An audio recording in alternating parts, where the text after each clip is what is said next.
in reference to this whole thing with Draymond Green, the Warriors players seem concerned or upset about the fact that they said, stepped over him, or the other word was straddled him.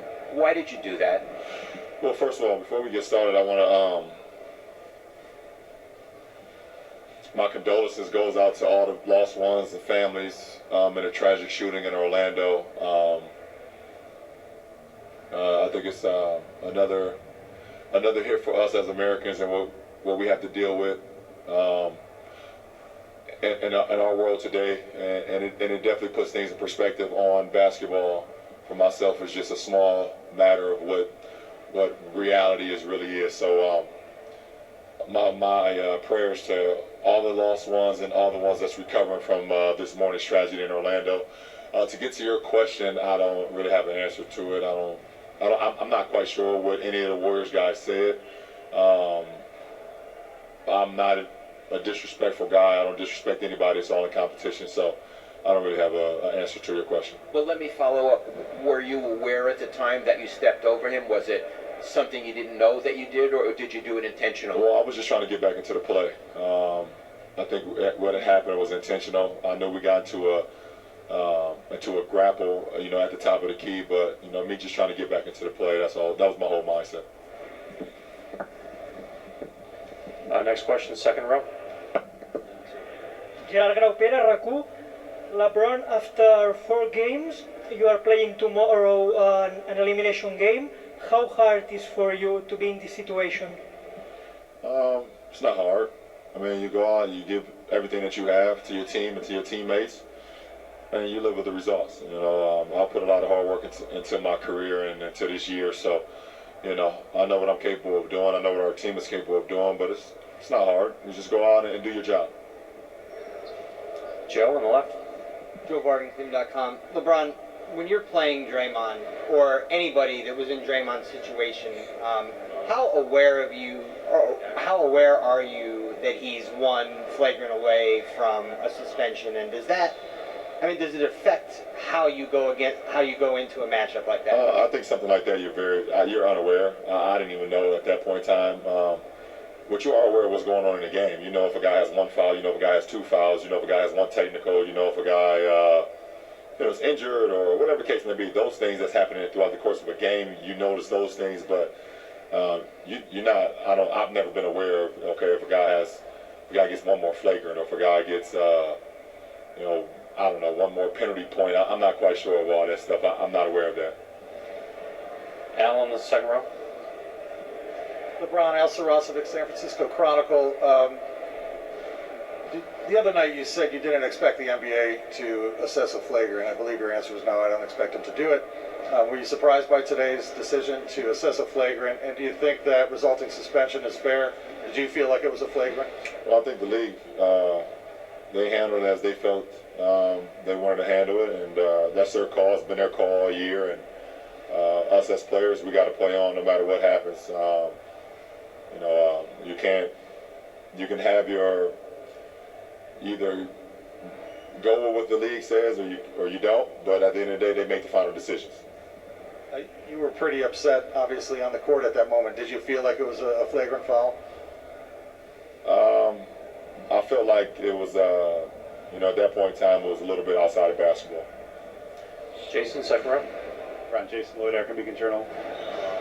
You know the history. No team's ever come back from 3-1 in the finals. Does this give you guys a little bit of a lift or a little bit of a spark maybe that you needed? At the end of the day, it doesn't. For our team, we know how dangerous they are no matter who's in the lineup. I mean, obviously, we saw what they was able to do without Steph for 2 weeks. Playing against Houston and playing against Portland. Those guys still complement each other no matter who's out on the floor. So we have to be obviously much better than we were in Game 4 in order to try to get a win on a building where they've been very successful. Over here on the right. LeBron, Zeb Costello with Triple M. Just to pick up on your comments there at the end, obviously the first 2 finals went their way in Oracle. How do you nullify that away court issue? Well, not many teams have been successful here, but at the end of the day, we just have to play better. I think our first 2 games we had way too many turnovers, which resulted in those guys getting out on the break and think we averaged 18 turnovers for 25 points in game 1 and game 2. No matter how well you play, that's just not good ingredients for a victory on anyone's floor, especially not in the defending champion's floor. Over on the left side. Bill Livingston, plain dealer. LeBron, when the Warriors were up here, there was some talk about what trash talk crosses the line and what doesn't. Klay Thompson said, I guess he just got his feelings hurt. You talked about being a prideful guy and that some comments Draymond made. Would you discuss that whole issue of what's fair and not fair on the court? What happened? What Klay said? Yeah, and what crosses the line? No, I'm not. What did you say Klay said? Klay said, I guess he just got his feelings hurt.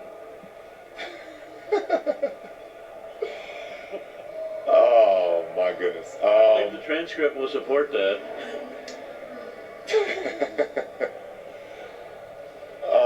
I'm not going to comment on what Klay said because I know where it can go from this sit-in.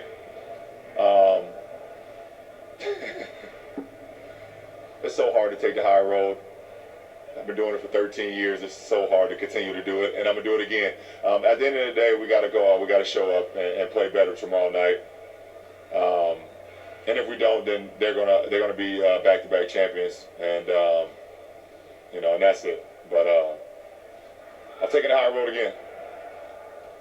Jermaine, back right. LeBron, Jermaine Franklin with TSN.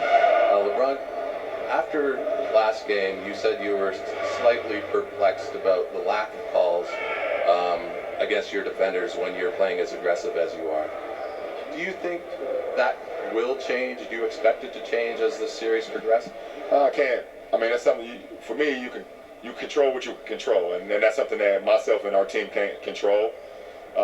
What we can't control is how aggressive we play on both ends of the floor. Our coaching staff will prepare us the best way to go out and win Game 5, and it's up to us to go out and execute. Over on the left side. Terry Pluto, plain dealer. LeBron, you've been involved in the last two playoff series where the team was a 3-1 advantage. You know, obviously with Miami, you got wiped out at San Antonio, and then when you were with Miami the year before, you took it to Oklahoma City. How do you avoid that, basically that not happening again when you're around the other? Well, you have to take one possession at a time. You can't start the first quarter thinking about the third quarter. You can't start the second quarter thinking about the fourth quarter. Every possession matters, and especially when you're in a do or die game, and which it is for us, obviously. So we gotta just take every possession as this is last, and move on to the next one as they carry on throughout the game. Especially on the road, it's tough because they can steamroll against you too. Well, this team can steamroll against anybody on any court. So that's the accusation about it all. David? I know you are in the middle of the finals, and maybe a big picture question doesn't work here, but you wanted to come back to Cleveland for one reason. And I wonder, having seen this team come together over the last 2 years and now being healthy and having the run that you had, just the kind of overarching pressure you continue to feel to try and deliver that, with the team that is really, I think everything that you wanted, everything that they were able to do for you, and how you deal with that, facing an elimination game like this? Well, for me, I think from a basketball standpoint, that's one of the reasons why I came back, but it's not the main reason why I came back. It wasn't the only reason I came back, and it wasn't just one reason why I came back. Me personally, what I'm able to do off the floor as well with my foundation and me being back home and me being able to, last summer I was able to guarantee all my kids in my program college scholarships.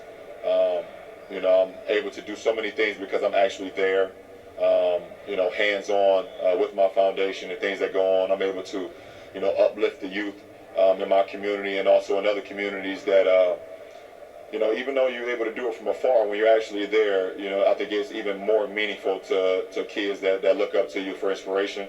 And then from a basketball standpoint, yeah, I mean that's always been my goal since I was drafted in 2003. I was drafted in 2003. My goal was to bring a championship to Cleveland, and it hasn't changed. And when I left, my goal was to bring a championship to Miami. That didn't change. And when I came back, it hasn't changed. So I mean, for me, since I went to high school in '99, that's been my goal. Since '99 was to win a state championship, to win an NBA championship. So that goal has never changed.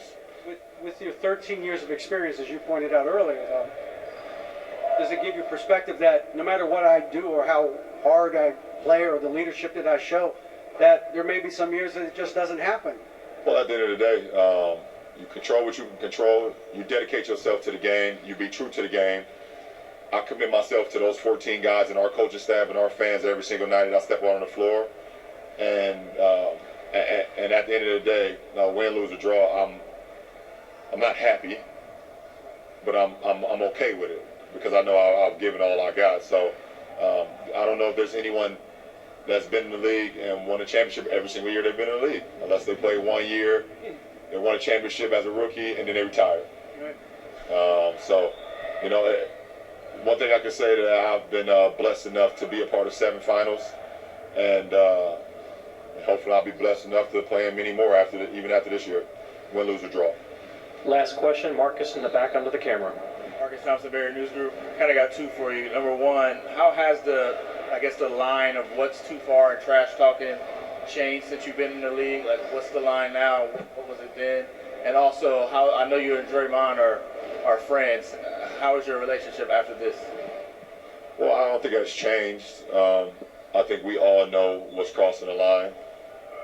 No matter if we're playing basketball, if we're playing video games, are we playing catch, or we double dutching. I mean, we know what's crossing the line. We know what words cross the line, man or female.